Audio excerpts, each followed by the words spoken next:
Hi, ang subject natin for today is PRA2, Auditing and Assurance Concepts and Application 1.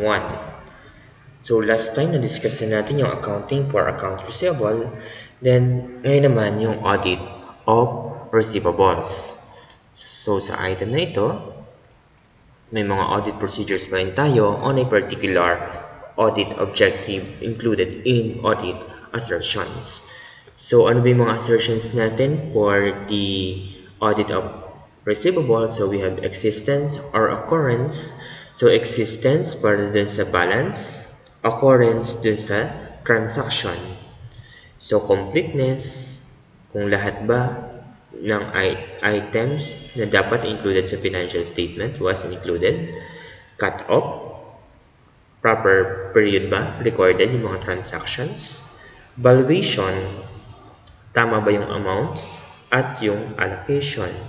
Accuracy, so sa transaction pa rin ito kung tama yung pagre-record from the sales invoice to the journal entry, vouchers, posting sa ating ledgers at transfer dun sa financial statements, then rights and obligations, and presentation and disclosure. So, pagdating na yun sa financial statement mismo at dun sa notes to the financial statements.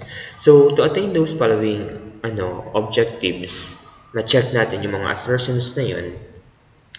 So, we have the SL and GL. Ano ba yung SL? The subsidiary ledger. GL, yung general ledger. So, ang general ledger natin, particularly sa receivables, account receivable.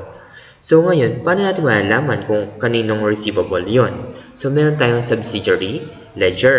So, halimbawa, general ledger, may mga SL. So, ano yung SL natin? Customer A, subsidiary ledger. Customer B, may subsidiary ledger. Then, lahat ng kanilang mga balances ay ipopost sa ating general ledger.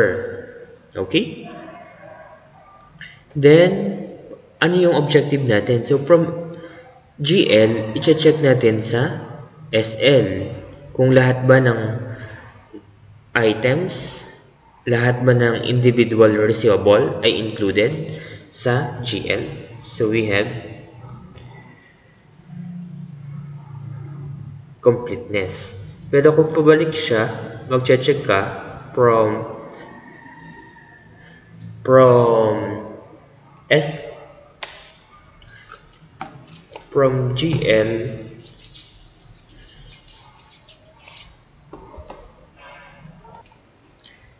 Okay, so dahil mas malapit ang general ledger sa financial statement, i-check natin from GL to SL. So, existence or occurrence. Pero kapag nag-start tayo sa SL, papunta sa GL, so ibig sabihin, tinitingnan natin kung lahat ba ng nasa subsidiary ledger included sa general ledger, completeness yon. Pero kung tinitingnan natin kung lahat ba ng GL ay existing to SL, existence. So primarily, pag tayo nasa receivables, di ba ang isa sa mga anomaly pag nasa receivable ay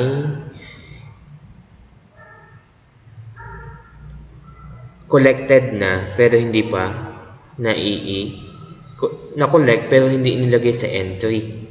So ngayon, para ma-conceal yung ganong acts, tinatanggal na sa AR or still AR pa siya. Kaya yung completeness.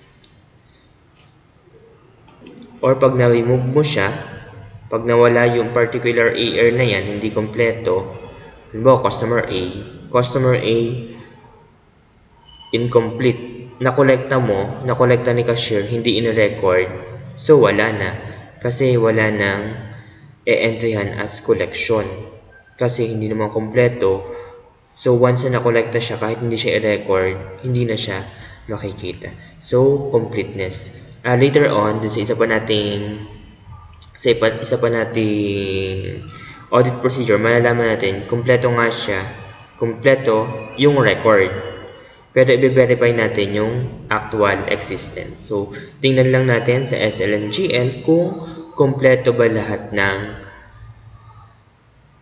record ng subsidiary ledger to the general ledger. So, may ano pa tayo dyan, may another test pa tayo para malaman kung lahat ba ng naparecord na yun ay actually existing. Okay?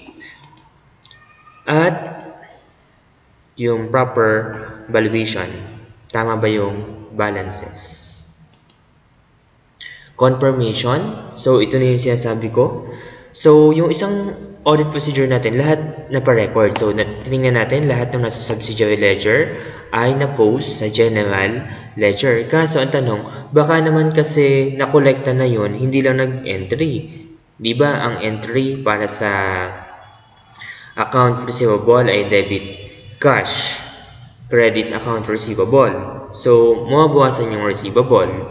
Kaso once na na-receive yan ni cashier pero hindi in-record, o kaya naman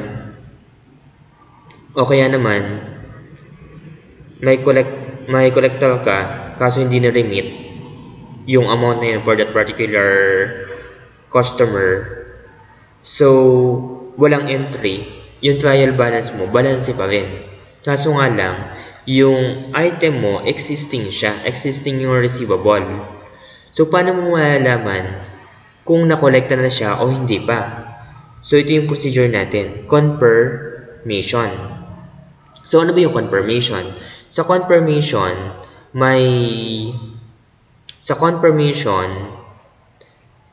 aalamin natin, i-contact natin dyan si customer kung yung amount existing dun sa records ng company ay yun talaga yung balance. So, kukontakin natin. Pag sinabi yung bayad na siya, bakit may record pa dito? So, dun tayo makakahuli.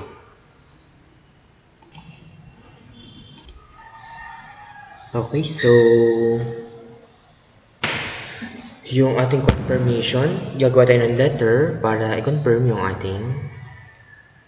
receivable ng ating client. So, confirmation, may dalawa tayong paraan. So, we have positive confirmation. So, sa positive confirmation, ang tagline ko dyan ay never assume otherwise unless otherwise stated. Ayan. So, ibig sabihin, kailangan talaga natin ng response. Kapag walang clear response, yung customer ni client, hindi natin yun kinoconsider as part of the audit evidence. So, naghahanap tayo ng iba pang sample, kagaya nung ginawa natin last time. So, yung isa naman, kung may positive confirmation which requires answer, yung isa naman, negative confirmation. So, sa negative confirmation, ang tagline ko naman dyan, silence means yes. So, kung hindi nag-respond si customer, ang presumption natin, yung sagot niya, ay oo. So, ano ba yung oo doon? So, kuha tayo ng sample. Ito yung positive confirmation. Okay, so medyo maliit. Kuhanin lang natin itong portion na ito.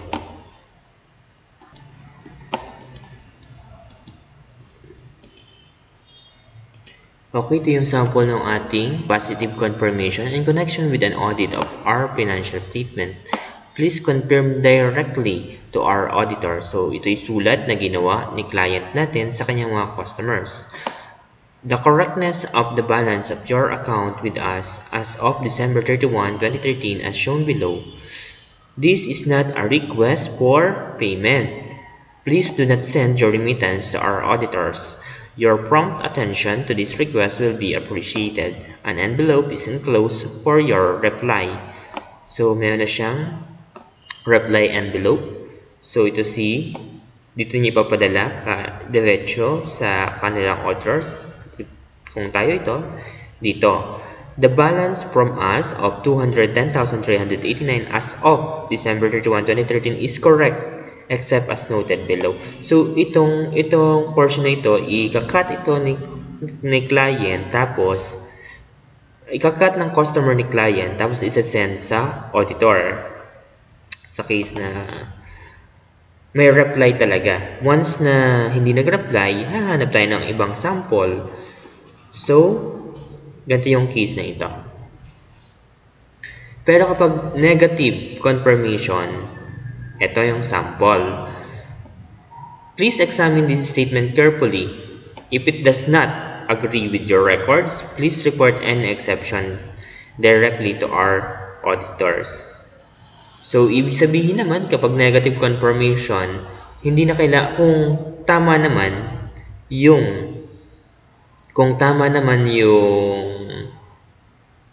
nasa letter, yung amount, yung figures, nagmamatch siya, hindi na required ang sagot. So, gaya nga nung sabi kanina,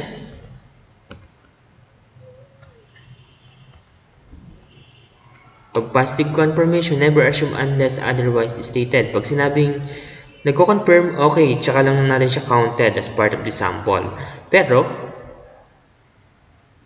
kung sa negative confirmation, kapag hindi siya sumagot, yun na yun, yes na yun, ganun na yung kanyang balance.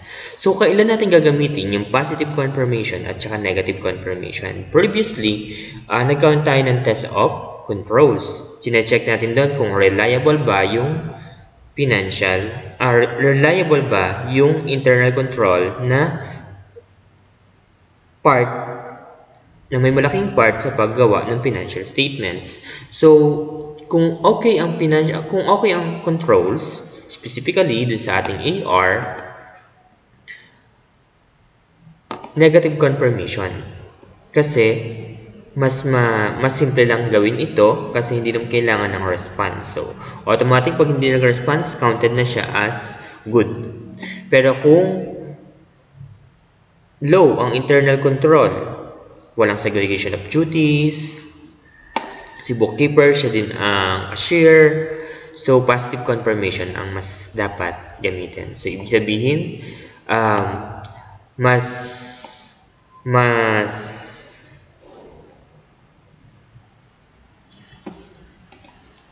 reliable ang makukuha nating information dun sa positive confirmation kaysa negative confirmation. Kasi nga, mas maganda kung may stated yung sagot. Pero kung maganda naman yung internal controls, so unnecessarily na kasi hindi na tayo magiging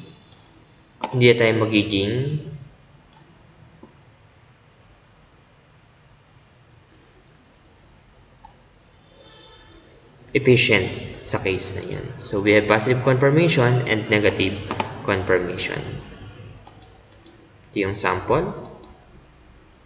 Pag positive confirmation, kailangan laging may respond. Kung walang response, hanap tayo ng ibang sample. Pag negative confirmation, kailangan lang mag-respond ni customer, ni client, unless may disagreement sa figures. Okay? So, balik tayo doon sa ating iba pang audit procedures. Okay, so confirmation. So, confirmation, tinignan natin kung kompleto yung nasa ating general ledgers and sa subsidiary ledgers. Ang next procedure na gagawin natin, existing ba talaga lahat ng iyon? So, confirmation. I-confirm natin sa customers. So, doon din natin makakalaman yung iba pa, malalaman din natin sa confirmation kung completeness. Gaya nung nakalagay dun sa letter, kung may disagreement,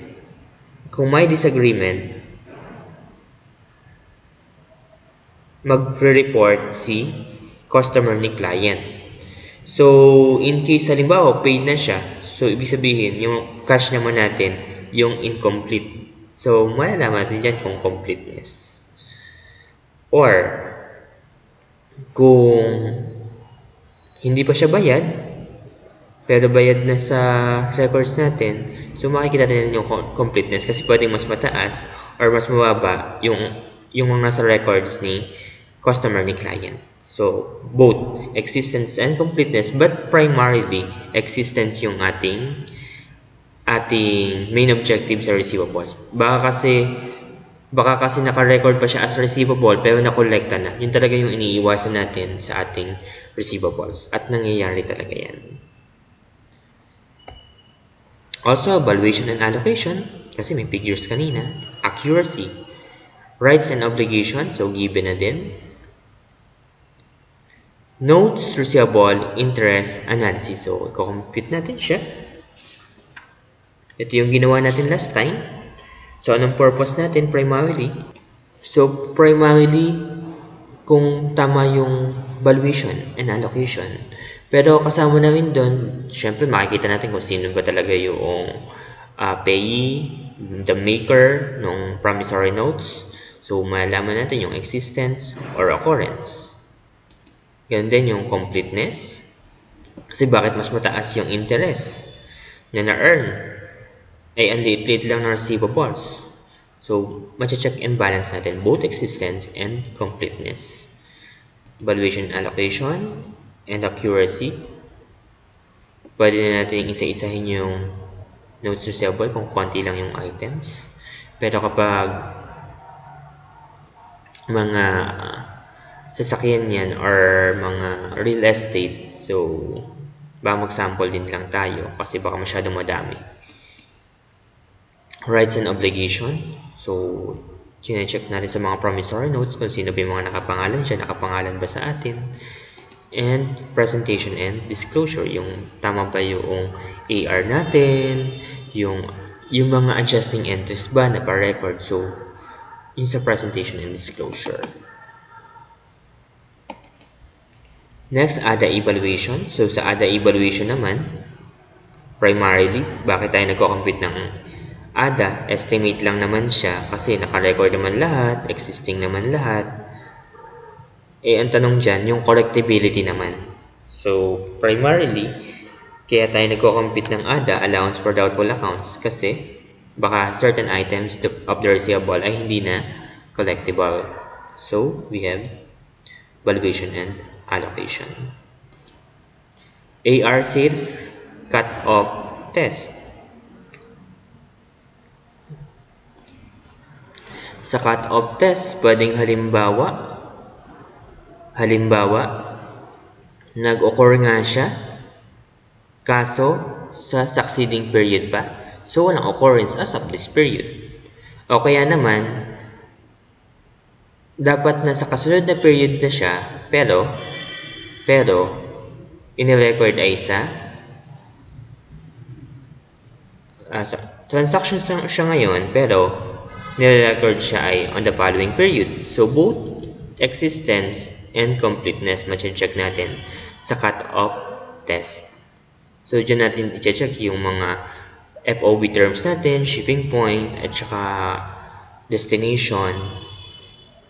So, dyan yan. So, mas ma-distinguish pa natin siya pagdating natin sa receivables. Then, syempre, yes, cut off. And rights and obligation. So, dun din sa ating FOB terms, kung siya ay destination, pero inalis na sa books natin, so consider pa siya as part ng ating receivables, even nasa transit yung ating inventory. So, yun yung purpose ng cut-off test. Imamatch natin yung sales invoice sa actual delivery ng ating mga items, ng ating sales. Then yung iba, kung makonsider man, secondary na lang. Ano pa? So, we have receivable in foreign currency. So, dun sa ating foreign currency denomination, so primarily kung bakit tayo may ganyan, ay valuation.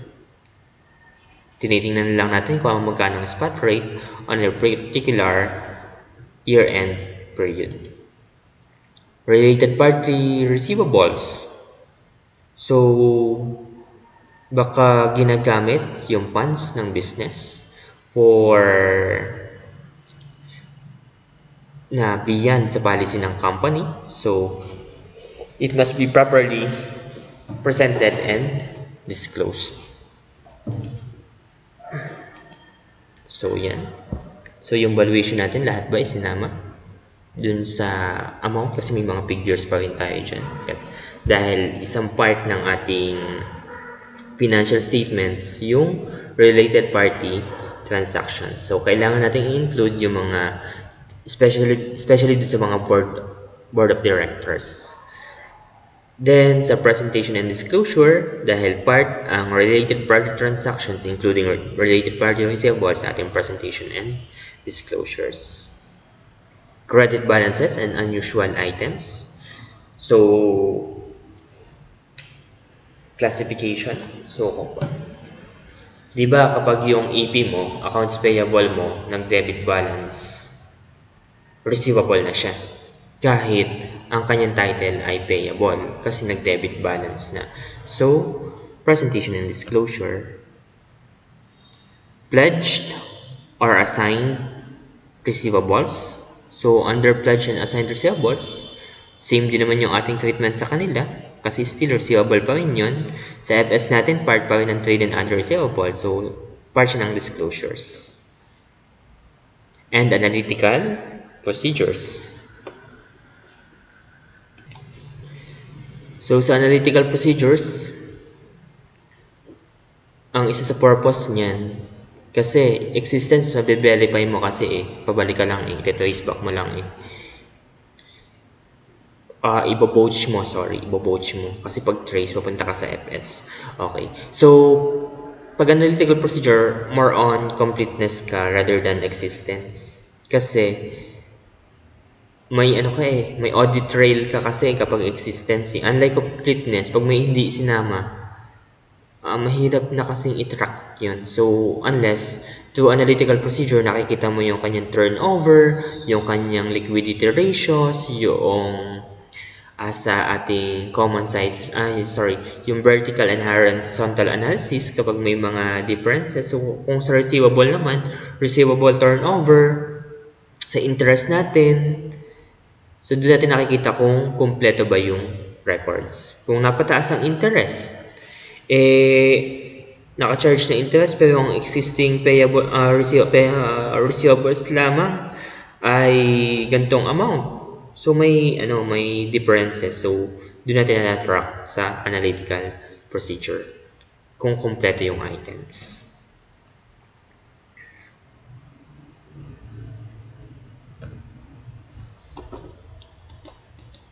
Okay. So, valuation, same din. Kasi more on computations tayo dyan. And presentation and disclosure. So,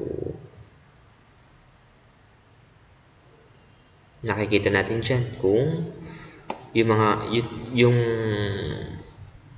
deviation nung mga figures natin sa ating financial statement using the ratios na ginagamit natin sa management accounting. So, ginamit lang natin siya dito for the purpose of na makita natin yung hindi inaasahang differences. Okay, so yun yung mga procedures na ginagamit natin sa ating AR. So, yung computation naman, yung ginawa natin previously.